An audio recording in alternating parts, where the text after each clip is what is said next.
Hey everyone, welcome back. Today we're really diving deep into something crucial, creating that positive environment for kids, giving them the best start.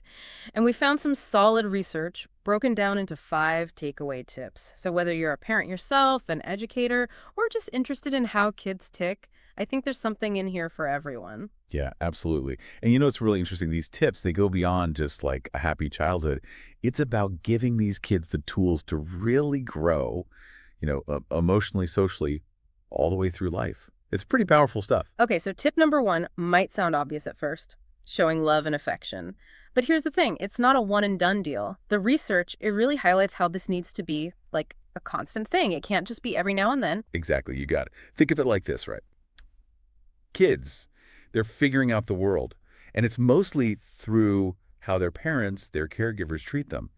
And when that child, they feel loved consistently, it's like you're building this strong foundation for them. They feel safe, secure, like they're worthy of love. And you know what? That translates down the line. Better self-esteem, stronger relationships when they're older. It all starts here. It makes you think back to those little moments, right? Like even the small things can have such a big impact. That's it. That's it. A smile when they walk in the room, that goodnight hug, Yeah. even just listening when they're upset about something. Those tiny things. To a child, that says everything. And speaking of how we talk to kids, that takes us to tip number 2, using positive language. Now, this isn't just about throwing around generic praise. We're not just saying, oh, you're so smart all the time. It's deeper than that. The research, it pushes us to be more mindful, Yeah. using encouraging words, constructive feedback, stuff that actually focuses on their effort, the process, not just the end result. You got it. Spot on. So instead of, wow, you're a great artist, after a kid shows you a drawing, how about, wow, look at all these colors. You worked so hard on this. Tell me about what you were going for. See the difference. Now you're praising how much effort they put in, making them think about their process. And that, my friend, builds a growth mindset. Yeah. It's like we're celebrating the journey, not just the finish line, right? Yeah, exactly. Precisely. And that ties in beautifully with tip number 3, which, to be honest, can be a bit tricky. Setting realistic expectations. Oh, tell me about it. That's like the parenting tightrope walk right there.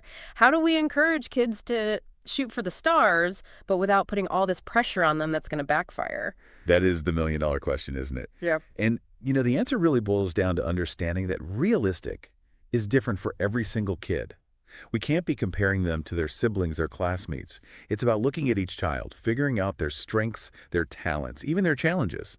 What's realistic for one kid might be totally different for another, and that's more than okay. Yeah, it's about meeting them where they're at. Exactly. Providing that support, that encouragement, Yeah.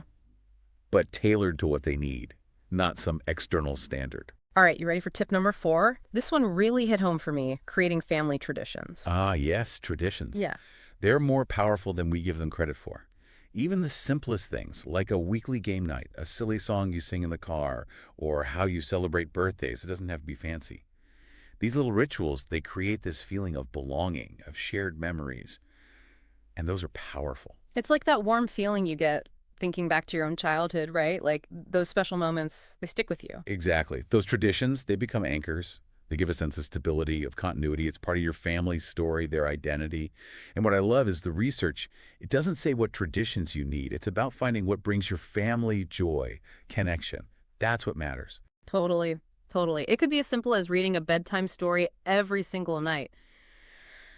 Okay, we've reached the final tip, and honestly, this might be the most important. Encouraging open communication.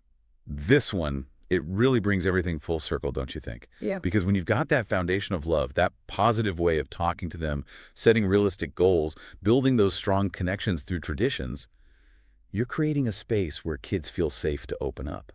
And when a child feels safe, heard, that's when they're going to come to you, when they're struggling, when they've got questions, or even if they just want to share what's on their mind. Absolutely. It's about building that environment where communication, it flows both ways, easy and natural.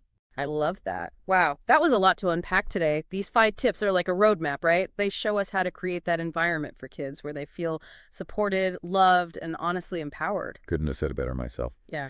And, building on that idea of open communication is not just about the environment we create for the kids, but also the one we model for them, how we communicate, how open we are.